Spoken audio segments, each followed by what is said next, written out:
ரத்னாக்கா ஒரு மாதிரி, அதோட படிப்பு லெவல் வேற, அதோட யோசனையும் வேற. இசக்கி நம்ம வீட்டுக்குள்ளேயே வாழ்ந்தா, ஆனாலும் அவளுக்கு ஒரு தனித்தன்மை இருக்கும்.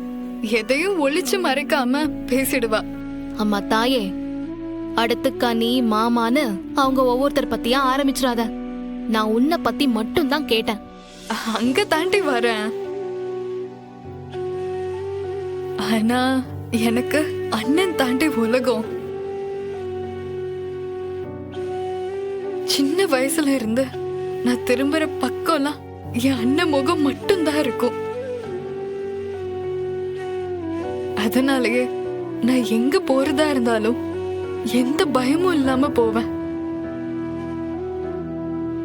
யாரையாவது நான் லவ் பண்ண யோசிச்சுட்டா அது நான் அண்ணனுக்கு செய்யற நம்பிக்கை துரோகம்னு மனசுல பதிஞ்சு போச்சுட்டு.